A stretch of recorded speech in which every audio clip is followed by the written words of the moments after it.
segala sesuatu penyakit air wudu. Dan juga air wudu, kata Nabi Shallallahu Alaihi Wasallam, bisa menghapuskan dosa. Kita berwudu bisa menghapuskan dosa. Itu dosa, kata Nabi, dosa keluarnya dari jari jemari kita. Dosa keluar dari jemari-jemari kita. Makanya jangan sampai kita punya wudu dibasuh atau dielap. Ya, jangan dibasuh, jangan dielap. Banyak ulama kita ketika wudu, selesai dia berwudu, saking basahnya dia punya tangan, dia turunin.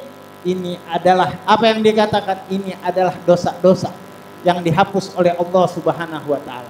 Tetesan-tetesan air wudu.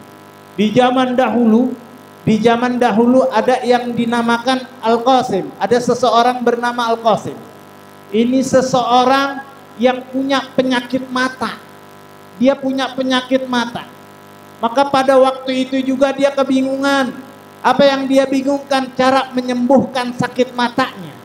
Dia udah ke dokter, tapi tetap dia nggak sembuh. Dia punya penyakit mata. Subhanallah, di waktu itu juga dia punya kenalan. Bisa dibilang dukun atau bisa dibilang tabib. Ahli dalam penyembuhan. Maka dipanggillah tabib ini, dan juga kebetulan ini tabib di luar Islam. Ini tabib orang kafir. Ini tabib bukan orang Islam. Karena ingin sembuh, maka dipanggillah ini tabib. Al-Qasim manggil ini tabib. Sesampai di rumahnya ini tabib, sesampai tabib nyampai rumahnya, di rumahnya Al-Qasim, maka dia terkejut dan dia kaget ngelihat matanya Al-Qasim.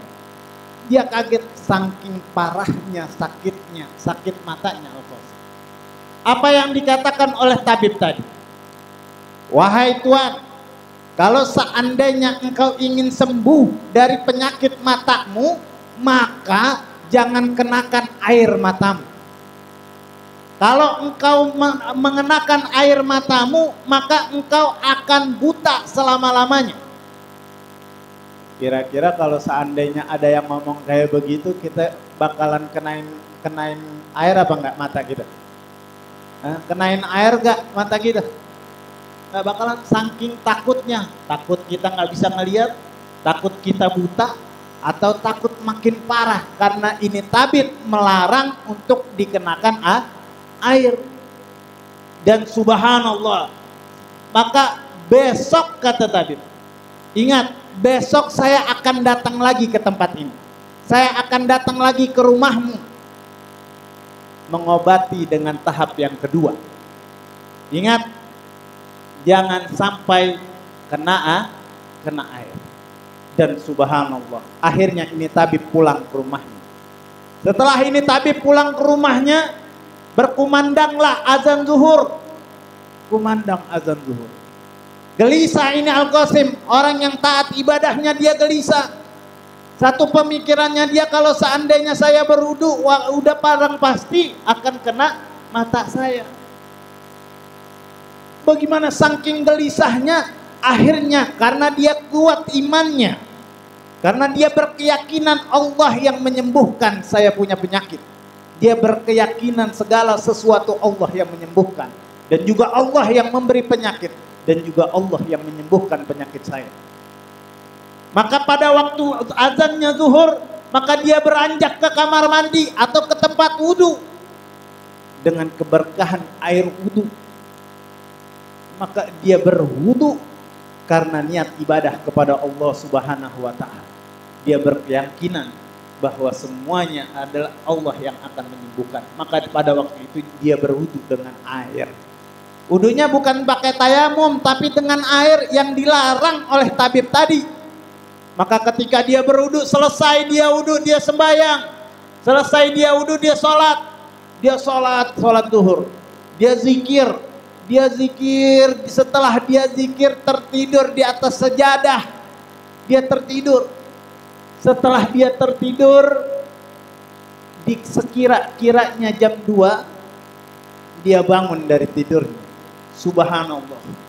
Ketika dia bangun dari tidurnya, dia ngaca Apa yang dia lihat, matanya sembuh dari penyakit mata. Sembuh dari penyakit mata. Siapa yang menyembuhkan? Allah dengan wasilahnya air wudhu. Maka jangan sembarangan untuk air wudhu. Ya, kadang-kadang karena nggak mau hilang make upnya, akhirnya nggak mau sholat, nggak mau wudhu. Karena ingat, wudhu itu istimewa. Banyak keajaiban-keajaiban yang datang apabila kita rajin dalam berwudhu. Maka ini sembuh, ini penyakit mata Al-Qasim ini sembuh. Senangnya dan juga gembiranya Al-Qasim. Dan di waktu itu juga, akhirnya besoknya datang tabib. Dan dia melihat mata Al-Qasim.